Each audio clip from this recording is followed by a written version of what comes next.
அடி போட்டு முடிச்சிட்டோம் பாருங்கள். நம்ம 7வது ஒயரும் 8வது ஒயரையும் எடுத்து கார்னர் திருப்பி போட்டோம். இப்போ அதுக்கு பக்கத்தில் இருக்கிற ஒயரை எடுத்து நம்ம ஒரு நாட் போடணும். அதுலேருந்து நம்ம வரிசையாக நாட் போட்டுகிட்டே வர்றது தான். இது மட்டும் கவனமாக பார்த்து போடுங்க. நம்ம முக்கு திருப்புறத்துக்கு 7வது ஒயரு 8வது ஒயரையும் போட்டோம். அதுக்கப்புறம் அதுக்கு பக்கத்தில் இருக்கிற ஒயரை எடுத்து அதுலேருந்து நாட் போட்டுட்டு வரோம். இப்படியே போட்டுட்டு வரது தான். வரிசையாக போடுறேன் பாருங்கள் எப்படி போடுறேன்னு.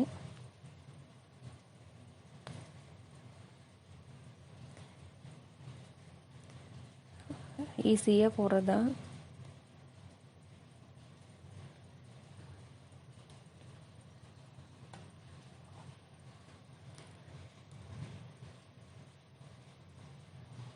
புதுசாக போடுறவங்க கூட ஈஸியாக புரியும்.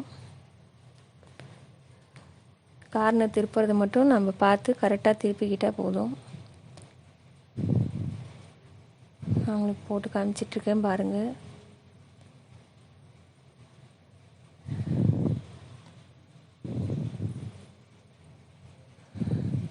நம்ம இந்த வரிசை ஃபுல்லாக போட்டுடலாம்.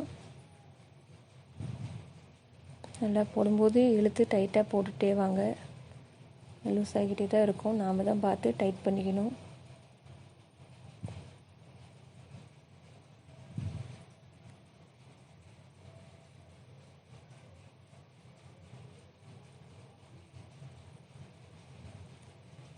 அரிசி வரைக்கும் வந்துட்டோம்.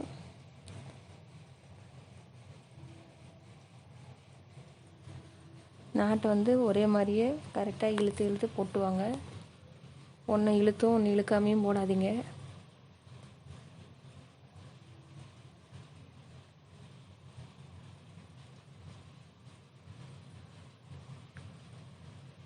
நம்ம ஆரம்பித்த ஒயர் வரைக்கும் இப்போ போட்டுட்டேன்.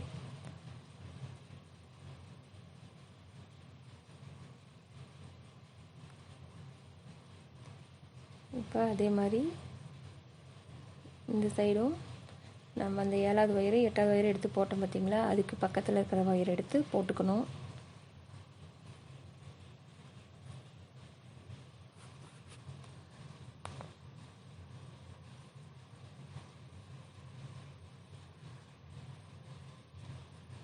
போட்டு இதே மாதிரி நம்ம வரிசையாக போட்டுட்டு வரதான். அதே மாதிரி இந்த லாஸ்ட் வரைக்கும் நம்ம போட்டுட்டு உங்களுக்கு காமிக்கிறேன் பாருங்க. போட்டேன். அந்த இடத்துல ஒரு நான் டைமண்ட் கிடச்சிருக்கு. இங்கே நடுவில் பாருங்கள், கார்னர் திட்டாமல் கரெக்டாக திருப்பியிருக்கோம் அப்படின்னா இந்த மாதிரி நமக்கு அந்த சேஃப் கிடைக்கும். பாருங்கள் எவ்வளோ அழகாக இருக்குது, முக்கோணமாக இருக்குது. அப்படி வந்ததுனாவே நம்ம கார்னர் கரெக்டாக திருப்பிட்டோன்னு அர்த்தம். இப்போ வந்து நம்ம எப்பயும் போல் அந்த எக்ஸ் வர இடமெல்லாம் நாட் போட்டுக்கிட்டே வர்றது தான். வேறு எதுவுமே மாற்றம் கிடையாது. பாருங்கள், பார்த்தாவே தெரியும். நம்ம எப்படி வேணாலும் போட்டுக்கலாம், எந்த இடத்துல இருந்து வேணாலும் போடலாம். எக்ஸ் வர இடம்லாம் நாட் போட்டுக்கிட்டே வரணும். இங்கேருந்து தான் ஃபஸ்ட்டு போடணும் அப்படின்னெல்லாம் இல்லை. நம்ம இஷ்டத்துக்கு எப்படி வேணாலும் போடலாம். அதான் கிராஸ் கொடையில் நம்மளுக்கு ஒரு ஈஸியான ஒரு இது.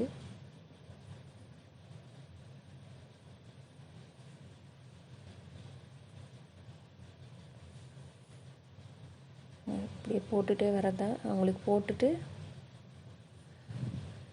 காமிக்கிறேன் பாருங்கள். தை இவ்வளோ உயரம் வந்திருக்கு. இப்போ இந்த இடத்துல நமக்கு ஒரு டைமண்ட் கிடச்சிருக்கு. இதில் மேலேயும் நம்ம பின்னிக்கிட்டே வரலாம். இல்லை இப்படி சைட்லேயும் நம்ம போடலாம். நான் பாருங்கள் இவ்வளோ உயரம் பண்ணியிருக்கேன். அதே மாதிரி இந்த சைடும் இவ்வளோ உயரம் பண்ணியிருக்கேன். இப்படியும் போட்டுக்கலாம். நம்ம சுற்றி லைனாக தான் போடுறதுனாலும் போட்டுக்கலாம். நம்ம வசதிக்கு எப்படி வரமோ அப்படி போட்டுக்கலாம். போட்டு காமிக்கிறேன் பாருங்கள். நம்ம அந்த எக்ஸ் வர இடம்லாம் போட்டுகிட்டே இருக்கிறது தான், வேறு எந்த இதுவுமே கிடையாது. புரியலன்னு சொல்கிறதுக்கு எதுவுமே இல்லை இதில். நம்ம கூடையும் சீக்கிரமாகவே இதில் வைரம் வந்துடும்.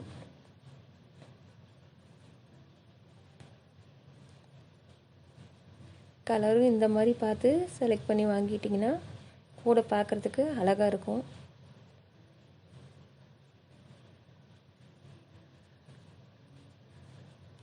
லைட் கலர்லாம் வாங்கினா அழுக்கு போட்டால் அப்படியே தெரியும். எதுனா அதில் எதுவும் தெரியாது. நம்ம லஞ்ச் பேக்கு யூஸ் பண்ணலாம், கோயிலுக்கும் கொண்டு போகலாம், எல்லாத்துக்கும் யூஸ் பண்ணிக்கலாம்.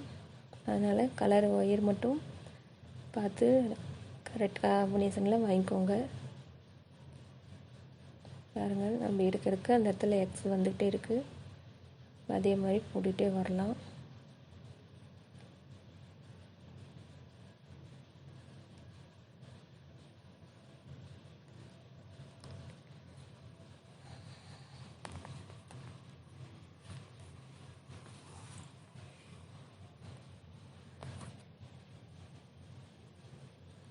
புரியலங்கிறவங்க நல்லா பாருங்கள்.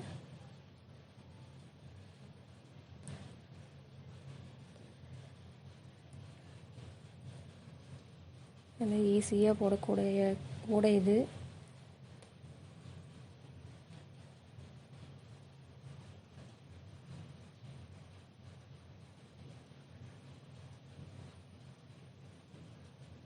வரிசையாக போட்டுகிட்டே வரேன். நம்மளுக்கு மேலே கூட ஏற ஏற அந்த டைமண்ட் கிடைக்கும்.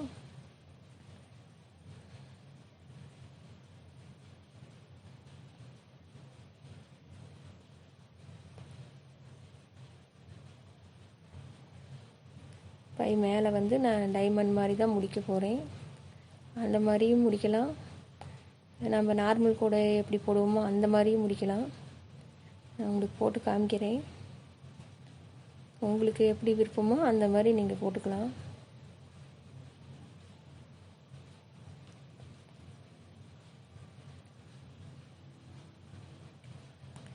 மேலே டைமண்ட் மாதிரி முடித்தோம்னா கூட பார்க்குறதுக்கு அழகாகவும் வித்தியாசமாகவும் இருக்கும்.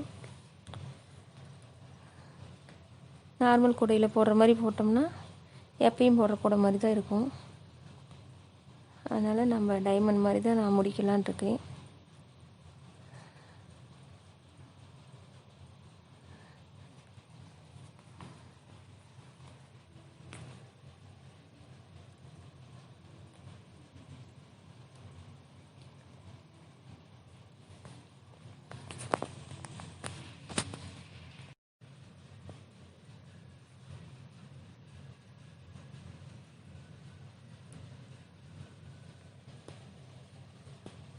நம்ம எக்ஸ் கிடைக்கிற இடத்துல நம்ம நாட் போட்டுக்கிட்டே வரலாம்.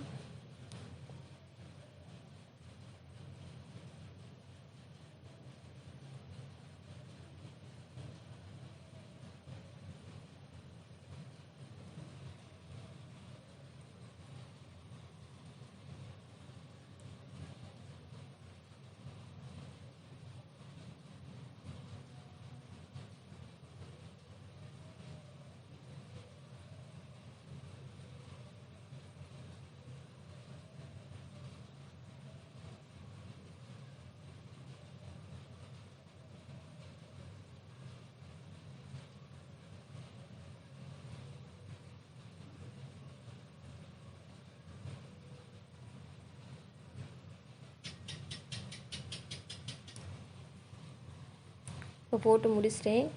நான் போட்டு காமிக்கிறேன் பாருங்கள். இப்போ போட்டேன் பாருங்கள், மேலே டைமண்ட் மாதிரி நான் முடிச்சிருக்கேன். இப்படியும் நம்ம போட்டுக்கலாம்.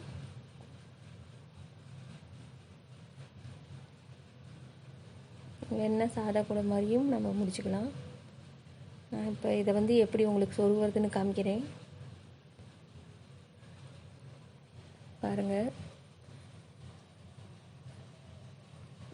ஃபஸ்ட்டு பூ விட்டுட்டு அடுத்த பூலேருந்து சொருகணும். நம்ம போட்ட பூவை விட்டுட்டு நாட்டை விட்டுட்டு அடுத்த நாட்டிலேருந்து நம்ம சொருகிட்டு வரலாம்.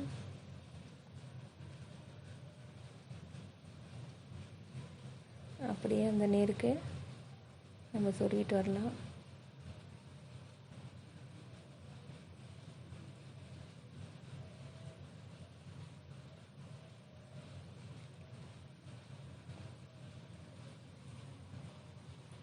ஒயரெல்லாம் நீளமாக இருக்குதுன்னு எதுவும் நினைக்காதீங்க. எல்லா ஒயரும் நீளமாக இருக்காது. 2 ஒயர் தான் நீளமாக இருக்கும். அதுக்காக நம்ம அளவை குறைக்கலான்னு நினச்சி குறைச்சிடாதீங்க.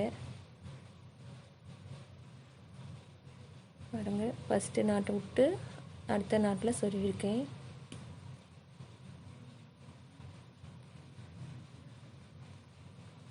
நம்ம ஒயர் நீளமாக இருக்கிற ஒயரை எடுத்து நம்ம கைப்பிடி பின்ன கூட வச்சுக்கலாம்.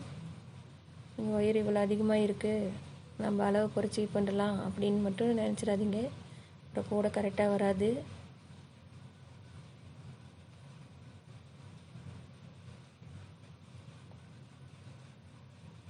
அந்த ஒயருக்கு நம்ம கரெக்டாக ஒயரை எடுத்து சொருகிட்டே வரதான்.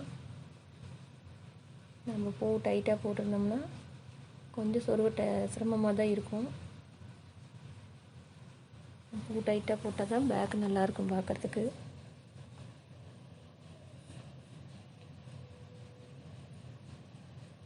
பாருங்கள், மொதல் நாட்டை விட்டு அடுத்த நாட்டில் சொருகணும்.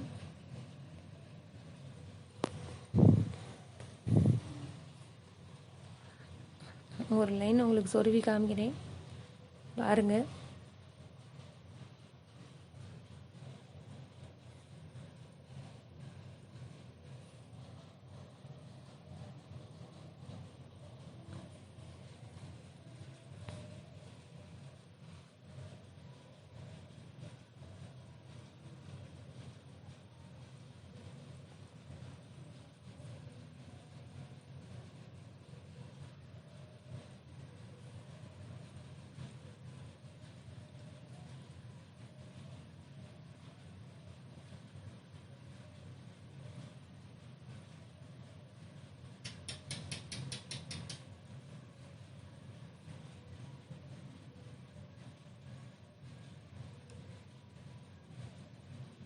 அடுத்த ஒயர் சொருகிறேன்.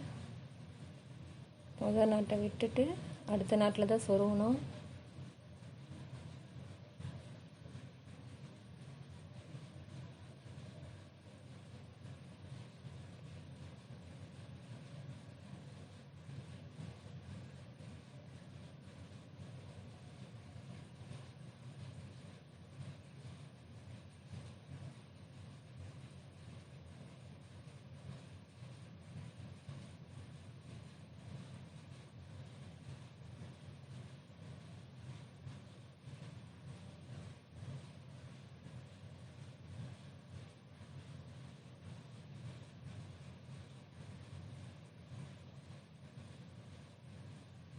இதில் நம்ம ஒரு 4-5 லைனு சொருகினா தான் நல்லாயிருக்கும் பார்க்குறதுக்கு. அதனால் அப்படியே ஒரு 5 லைனுக்கு மேலே சொருவுங்க. அதுக்கு முன்னாடி எதுவும் முடிச்சிடாதீங்க.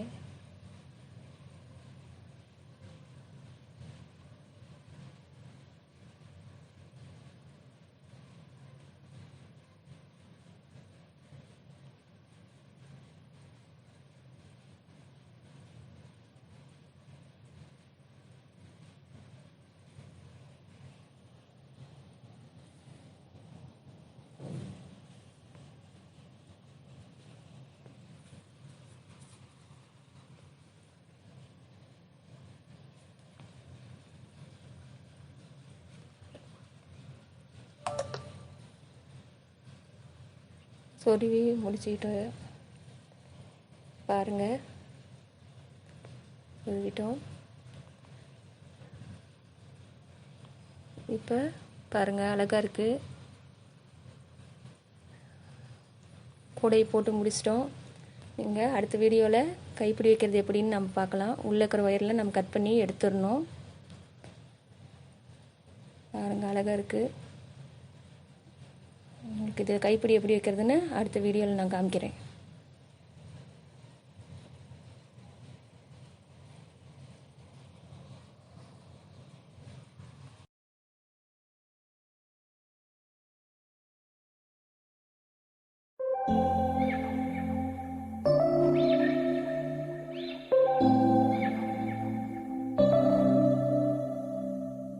remember we met.